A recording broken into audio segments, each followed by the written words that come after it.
নমস্কার, আপনারা দেখছেন চেতনা টিভি। আপনাদের সঙ্গে রয়েছে আমি স্মৃতি। এই সিচুয়েশন, এই পরিস্থিতির মধ্যেও কিন্তু আপনারা ভাবছেন যে আপনাদের ক্লাস কিভাবে চলবে। অবশ্যই চলবে, কারণ রাইস এডুকেশন রয়েছে আপনাদের পাশে, তাই একদম চিন্তা নেই। রাইস এডুকেশন তার ছাত্রছাত্রীদের বলে থাকে সবসময় তারা তাদের পাশে রয়েছে, যে কোনো সিচুয়েশনই হোক না কেন। এই মুহূর্তেও রাইস এডুকেশন আপনাদের ক্লাসের ব্যবস্থা করেছে অনলাইনে। আর আজ আমরা থাকবো ফিজিক্সের ক্লাসে। আমাদের সঙ্গে রয়েছেন রাইস এডুকেশনের ম্যাডাম পূজা মজুমদার। ম্যাডাম স্বাগত, নমস্কার। ম্যাডাম, আজকে আমরা ফিজিক্সের কোন পার্টটা নিয়ে আজকে ক্লাসে থাকবো? আজকে আমরা ফিজিক্সের কম্পিটিটিভ এক্সামের একটা গুরুত্বপূর্ণ টপিক ফোর্স পড়বো আজকে, force and Newton's lodge of motion. আচ্ছা, আর যদি সম্ভব হয় তাহলে আমরা ওয়ার্ক নিয়েও অল্প বিস্তর আলোচনা করব। আচ্ছা।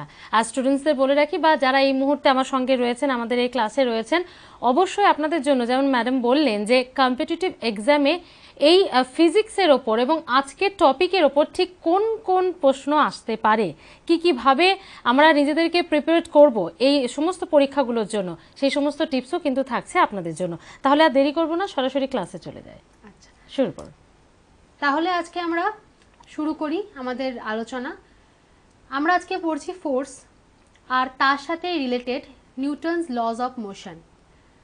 তার জন্য সবার আগে যেটা আমাদের পড়তে হবে সেটা হলো হোয়াট ইজ ফোর্স। ফোর্স কি?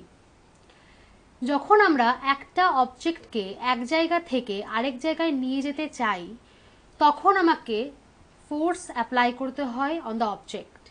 তাহলে আমরা সহজ ভাষায় কি বলতে পারি? What is force? Force is the push or pool on an object. একটা অবজেক্টের ওপর বা একটা অবজেক্টকে পুশ বা পুল করতে গেলে যা অ্যাপ্লাই করতে হয় তাকেই আমরা বলি ফোর্স। ফোর্স সাধারণত দু ধরনের, one is contact and another is non-contact force। তাহলে আমরা ফোর্সকে দু ভাগে ভাগ করছি, force contact force and non-contact force।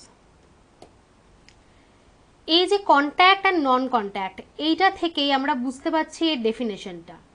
যেই ফোর্স অ্যাপ্লাই করতে গেলে ফিজিক্যাল কন্ট্যাক্ট লাগে তাকে বলা হয় কন্ট্যাক্ট ফোর্স। আবার যেই ফোর্সটা আমরা উইদাউট ফিজিক্যাল কন্ট্যাক্ট অ্যাপ্লাই করতে পারি তাকে বলা হয় নন কন্ট্যাক্ট ফোর্স। আমরা কয়েকটা এক্সাম্পল দিলে সহজেই এই ব্যাপারটাকে বুঝতে পারবো। যেরকম কন্ট্যাক্ট ফোর্সের সময় friction is the contact force. একটা অবজেক্ট আরেকটা অবজেক্টের ওপর দিয়ে যখন মুভ করতে চায়, তখন নিচের যে সারফেস সেটা অবজেক্টটাকে মুভ করতে বাধা দেয়। যদি দুটো অবজেক্টের মধ্যে কন্ট্যাক্ট না থাকতো তাহলে কখনোই ফ্রিকশন অ্যাপ্লাই করা যেত না। তার মানে ফ্রিকশনাল ফোর্স অ্যাপ্লাই করতে গেলে physical contact is necessary, is must. তার মানে friction is a contact force. আবার যেটা বললাম পুশ করতে বা পুল করতে, যখন আমরা একটা চেয়ারকে তুলে এক জায়গা থেকে আরেক জায়গায় নিয়ে যাব, তখন আমাদের কি করতে হবে? চেয়ারটাকে ফিজিক্যালি টাচ করতে হবে। তাহলে সেটাও হলো একটা কন্ট্যাক্ট ফোর্স। তাহলে আমরা এখন বুঝতে পেরেছি সহজেই যে কন্ট্যাক্ট ফোর্স কি। এবার বলি নন কন্ট্যাক্ট ফোর্স। ধরলাম এটা একটা ম্যাগনেট, একটা ম্যাগনেটের নর্থ পোল সাউথ পোল আছে। তার সামনে আমি যদি আরেকটা ম্যাগনেটের নর্থ পোলের সামনে সাউথ পোলটাকে রাখি, তাহলে কি দেখা যাবে? নর্থ পোল সাউথ পোলকে অ্যাট্রাক্ট করছে নিজের দিকে। তাহলে এই যে অ্যাট্রাকশনাল ফোর্স, এটা কি দুটো ম্যাগনেটের মধ্যে টাচ থাকার জন্য হচ্ছে? উইদাউট টাচ কিন্তু এই অ্যাট্রাকশন ফোর্সটা অ্যাপ্লাই করা যাচ্ছে। তার মানে এটা হলো একটা নন কন্ট্যাক্ট ফোর্স। আমরা সবাই জানি যে আমাদের ওপর আর্থ একটা ফোর্স অ্যাপ্লাই করছে, that is called gravitational force বা গ্র্যাভিটি। গ্র্যাভিটি দিয়ে পৃথিবী আমাদের প্রত্যেককে নিজের সেন্টারের দিকে অ্যাট্রাক্ট করছে। তার জন্য কিন্তু কোনো ফিজিক্যাল কন্ট্যাক্টের দরকার হয় না। যদি আমরা আর্থের সারফেসের থেকে কিছুটা ওপরেও থাকি, তাহলেও কিন্তু পৃথিবী তাকে নিজের দিকে আকর্ষণ করে। সেই কারণেই একটা বলকে যখন আমরা ওপরের দিকে ছুঁড়ে দিই, সেই বলটা পৃথিবীর টানে আবার পৃথিবীর দিকেই ফিরে আসে। তাহলে এখানে ফিজিক্যাল কন্ট্যাক্ট লাগছে না।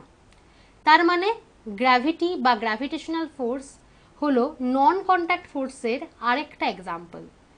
তাহলে এখান থেকে আমরা বুঝতে পারলাম যে ফোর্স দু ধরনের, কন্ট্যাক্ট, নন কন্ট্যাক্ট। কন্ট্যাক্ট ফোর্সের আন্ডারে পুশ, পুল, নর্মাল রিয়াকশন ফোর্স, তাছাড়া যেটা বললাম ফ্রিকশনাল ফোর্স, এগুলো পড়ছে। নন কন্ট্যাক্ট ফোর্সের মধ্যে পড়ছে gravity, electrostatic attraction, magnetic attraction, এই সমস্ত ফোর্স। তাহলে এই আমাদের ফোর্সের সম্বন্ধে একটা ধারণা হলো। বাকি আমরা ফোর্সের নিয়ে ডিটেলসে আলোচনা করব যখন আমরা নিউটনস লজ অফ মোশন পড়ব তখন। সায়েন্টিস্ট নিউটন আমাদের তিনটে ল দিয়েছিলেন যেগুলোকে নিউটনস লজ অফ মোশন বলা হয়। সেটা কিন্তু উনি প্রিন্সিপিয়া এই বইটার মধ্যে লিখে গেছেন। এটা থেকে অনেক সময়তেই কোশ্চেন আসে যে নিউটনস লজ অফ মোশন কোন বইয়ে লেখা আছে, উনি কোন বই লিখেছিলেন। স্যার আইজ্যাক নিউটন তার প্রিন্সিপিয়া গ্রন্থে এই তিনটে ল লিখে গেছেন। অ্যাকচুয়ালি এই তিনটে ল রিলেট করে ফোর্সের সাথে। একটা থেকে আমরা পাই কনসেপ্ট বা বলতে পারি ডেফিনেশন অফ ফোর্স, আরেকটা থেকে পাচ্ছি আমরা ম্যাগনিটিউড অফ ফোর্স, আরেকটা থেকে পাচ্ছি আমরা অ্যাপ্লিকেশন অফ ফোর্স। এবার ওয়ান বাই ওয়ান আমরা এক একটা ল নিয়ে আলোচনা করব। তার আগে আমি একটা জিনিস বলবো যে এই কোশ্চেনটা অনেকবার আসে যে নিউটনস লজ অফ মোশন কোথায় অ্যাপ্লিকেবল। এটা applicable only in inertial frame of reference. অপশানে থাকে inertial frame of reference, non inertial frame of reference, none of this and both inertial and non inertial. সেক্ষেত্রে আমাদের তখন আনসার হবে only inertial frame of reference.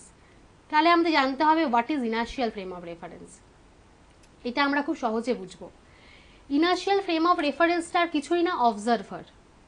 ধরো একটা বাসে দুজন প্যাসেঞ্জার মুখোমুখি বসে আছেন, আবার একজন বাস চালক সেটাকে চালাচ্ছেন, ড্রাইভার। তাহলে দুজন যারা বসে আছে তারা একে অপরের রেসপেক্টে বা তাদের রেসপেক্টে যে ড্রাইভার, তারা তিনজনেই কিন্তু রেস্টে আছে। আবার যেই লোকটা বাইরের থেকে এই তিনজনকে অবজার্ভ করছে তাদের কি মনে হবে, তার মনে হবে যে তিনজন মুভ করছে। তার কারণ মোশনের ডেফিনেশন কি, যখন টাইমের রেসপেক্টে আমাদের সারাউন্ডিংসটা পাল্টায় তখনই তো আমরা বলি যে আমরা মোশনে আছি। আর যদি টাইমের রেসপেক্টে বা ওভার টাইম সারাউন্ডিংস না পাল্টায় তখন সেটাকে বলি রেস্ট। এবার যারা তিনজন ভিতরে বসে আছে তাদের রেসপেক্টে একে অপরে কিন্তু কোনো সারাউন্ডিংস চেঞ্জ হচ্ছে না, তাই জন্য একে অপরের রেসপেক্টে রেস্টে আছে। অন দ্য আদার হ্যান্ড যিনি বাইরে আছেন তিনি দেখছেন যে বাসটা মুভ করে যাচ্ছে, তার মানে তারা তিনজনও কিন্তু বাসের সাথে সমবেগে গতিশীল। তো সেই কারণে তিনি দেখছেন বাইরের থেকে যে এরা তিনজনই মুভ করছে অ্যালং উইথ দ্য বাস। তাহলে পুরোপুরি এই যে মোশন বা রেস্ট এটা ডিপেন্ড করছে কে অবজার্ভ করছে তার উপর। তাহলে এই যে ফ্রেম অফ রেফারেন্স কথাটাকে খুব সহজে আমরা বুঝবো যে এটা মানে হচ্ছে অবজারভার। এবার এই যে অবজারভার দু ধরনের হতে পারে, এই জন্য আমরা ফ্রেম অফ রেফারেন্সকেও দুভাগে ভাগ করতে পারি। One is inertial frame of reference and another is non inertial frame of reference. তাহলে যেই রেফারেন্স ফ্রেমের কোনো অ্যাক্সিলারেশন নেই তাকে বলবো ইনার্শিয়াল ফ্রেম অফ রেফারেন্স। আবার যার অ্যাক্সিলারেশন আছে, যেই অবজারভারের অ্যাক্সিলারেশন আছে তাকে বলবো নন ইনার্শিয়াল ফ্রেম অফ রেফারেন্স। এবার এই যে অ্যাক্সিলারেশন নেই কথাটা বললাম, এটা দুভাবে প্রযোজ্য। ফার্স্ট অফ অল, যদি অবজারভার মুভ নাই করে, অবজারভার এক জায়গায় দাঁড়িয়ে অবজার্ভ করছে, তাহলে তার ক্ষেত্রে তার কোনো ভেলোসিটিও নেই, তার মানে তার অ্যাক্সিলারেশন থাকার কোনো প্রশ্নও নেই, তাহলে তখন অ্যাক্সিলারেশন থাকলো না। আবার যদি অবজারভার ইউনিফর্ম ভেলোসিটি নিয়ে মুভ করে তাহলে তার ক্ষেত্রেও কিন্তু কোনো অ্যাক্সিলারেশন নেই। যদি টাইমের সঙ্গে সঙ্গে ভেলোসিটি পাল্টায় তখনই তো অ্যাক্সিলারেশন থাকবে, তার মানে সে যদি সমবেগে গতিশীল হয় তার মানে তার কোনো অ্যাক্সিলারেশন নেই। তাহলে এই দুটো কেসেই one, the observer is at rest বা সমবেগে গতিশীল, এই দুটো ক্ষেত্রেই আমরা তাকে বলবো ইনার্শিয়াল ফ্রেম অফ রেফারেন্স। তখন সেই ফ্রেমে থাকা অবস্থাতে তিনি তখন যা ঘটনা ঘটবে সেটাকে নিউটনসের লজ অফ মোশন দিয়ে এক্সপ্লেন করতে পারবেন। তাই জন্য বললাম Newton's lodge of motion only applicable in inertial frame of reference. এবার আমরা ওয়ান বাই ওয়ান এই যে তিনটে লজ এটাতে আমরা চলে যাব। তাহলে প্রথম লটা কি, নিউটনসের ফার্স্ট ল অফ নিউটন। যেখান থেকে আমরা পাবো দুটো জিনিস, একটা হচ্ছে definition of force and concept of inertia. তো এই দুটো জানার আগে তাহলে বলি নিউটনসের ফার্স্ট লটা কি।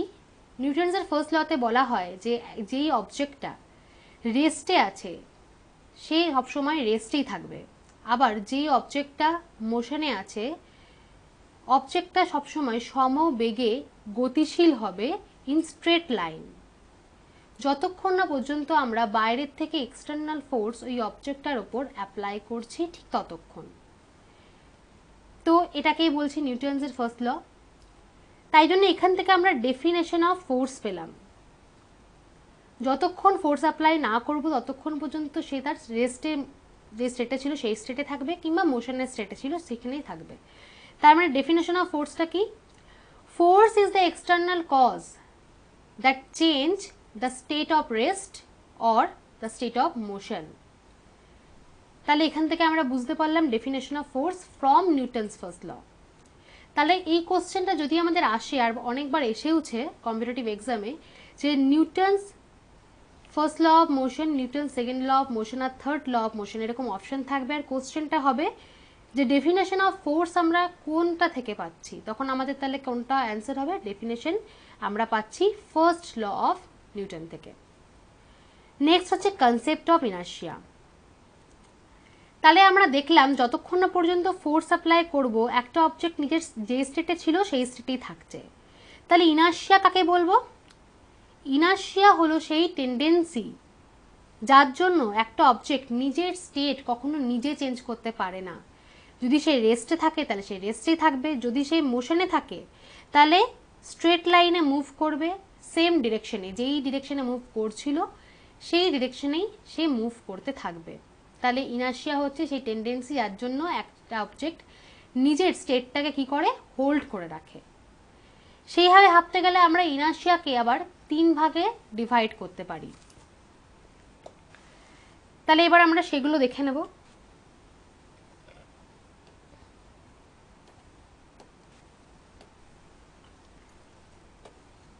First,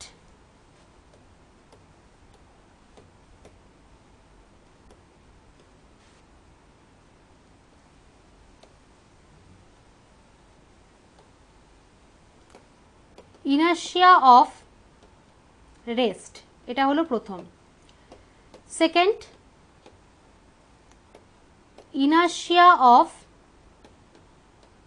motion, and third, inertia of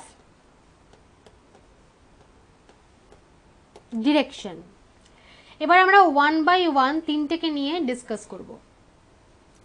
তাহলে প্রথমটা কি? Inertia of rest. Inertia rest কাকে বলবো আমরা? অবজেক্টের যে টেন্ডেন্সির জন্য যে অবজেক্টটা রেস্টে আছে সেই রেস্টেই থাকতে চায় তাকে বলা হয় ইনার্শিয়া অফ রেস্ট। এক্সাম্পল দিয়ে যখন আমরা বুঝবো সেটাকে খুব সিম্পলি বুঝতে পারবো, সহজেই বুঝতে পারবো।